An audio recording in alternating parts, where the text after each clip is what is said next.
The night he told me the truth, I didn't cry. I thought I would, but instead, I sat there, numb, listening to the sound of rain hitting the mansion roof, each drop like a clock ticking towards something I couldn't stop. He was my protector, my guardian, the man who was supposed to keep me safe, and I'd fallen in love with him. I stayed in my room until morning, sitting by the window with the photo of Sasha Volkov in my hands, my face as a child, smiling, innocent, unaware that the man who would one day own my heart was somewhere out there, watching over me. Now that I knew, I couldn't unknow. When I closed my eyes, I saw Damon, his expression when I'd accused him of lying, the pain behind his coldness. He didn't deny his feelings, he simply told me to hate him. But how do you hate the person who's already carved into your soul? At dawn, Lucas came to my door. He didn't knock, just entered quietly, carrying a tray of untouched breakfast. "You didn't sleep," he said flatly. "Neither did you," I replied. He set the tray down and folded his arms. "He's leaving today. Business trip. He said you're not to follow." I looked up sharply.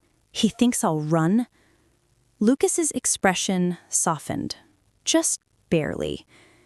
"He thinks he'll break." I stared at the photo in my hands. "And will I?" "That depends on what you choose to believe," he said. "You can hate him for what he hid, or you can try to understand why he did it." I let out a bitter laugh. "Understand? He made me believe I was someone else. He kissed me, Lucas. He touched me like..." My voice broke. "Like I belonged to him." Lucas didn't flinch. "You do belong to him, but not the way you think." That silence that followed was heavy, suffocating. He looked toward the door. "He asked me to watch you while he's gone. Stay in the mansion, don't go near the East Wing, and don't answer any calls you don't recognize." I frowned. "Why?" "Because someone's been looking for you," he said quietly, "and not for good reasons." Before I could question him, he left, leaving my mind to spiral. Hours passed. I tried to eat, tried to distract myself, but the mansion felt haunted, like every hallway whispered secrets. I wandered until I reached the East Wing again, the place Damon told me to avoid. And of course, that's exactly where I went. The door was locked this time, but Damon forgot who he was dealing with. He might have trained me in obedience, but curiosity had always been stronger than fear. I used a small pin from my hair to unfasten the lock. The click was soft, almost guilty. Inside, the air was cold, untouched. There was a faint scent of smoke, paper, and something darker. The room looked like an office. Old files stacked high, computer monitors still blinking faintly, and on the far wall, a map of Europe marked with red pins. But what drew my attention was a large portrait above the fireplace.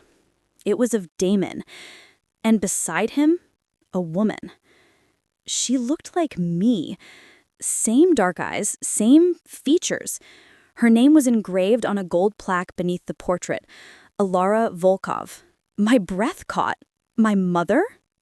I stepped closer and noticed something written behind the frame, faint pencil marks scratched into the wall. Alara plus Nikolai equals Sasha. My name. My real name. It was written like a formula, a memory too sacred for paper. I was still staring when I heard footsteps behind me. "Didn't I tell you not to come here?" I froze. Damon. He was supposed to be gone. His voice was low, dangerous, but not angry, more like wounded control barely holding together. I turned slowly. "You lied to me again." He stepped into the light, his tie loosened, his jaw tense. "You shouldn't be here."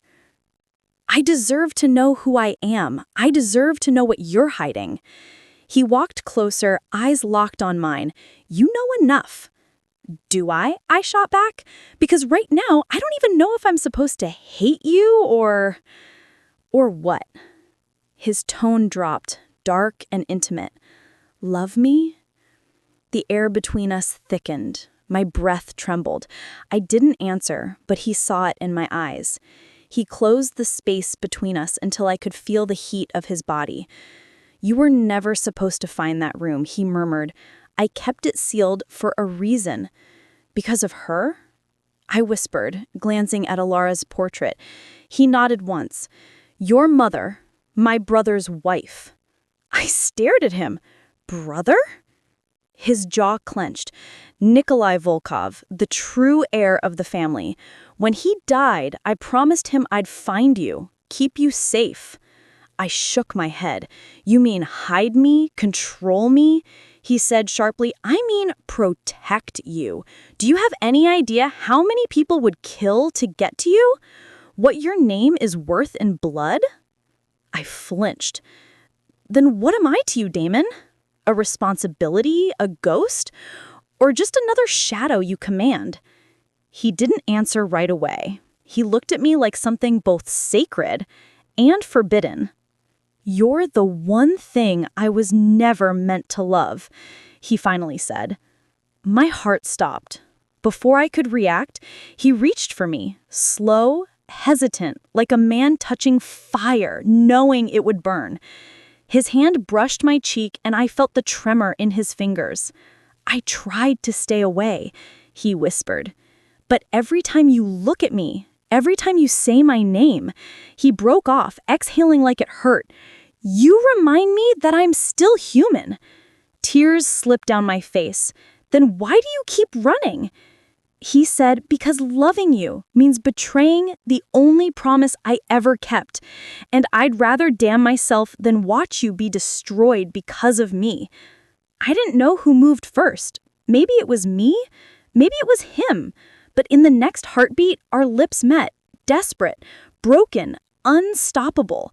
It wasn't soft, it was pain and hunger and years of silence shattering all at once. Every part of me screamed that it was wrong, but my body, my heart, refused to listen. When he finally pulled away, his forehead rested against mine, both of us trembling. This can't continue, he said. I know, I breathed, but it already has. He looked at me for a long moment, his eyes filled with everything he couldn't say. Fear, guilt, longing. Then, without another word, he turned and left. The door closed behind him with a soft click that felt like the sound of my heart breaking. That night, I dreamt of fire, of a little girl running through smoke, of hands pulling her away, of a man's voice shouting her name, Sasha! I woke up gasping, sweat soaking my skin. Outside, thunder rolled over the mansion. For the first time since I arrived, I didn't feel like a guest. I felt like a ghost coming home. And in that darkness, one thought burned brighter than anything else. If Damon Volkov was my curse, then I was his redemption.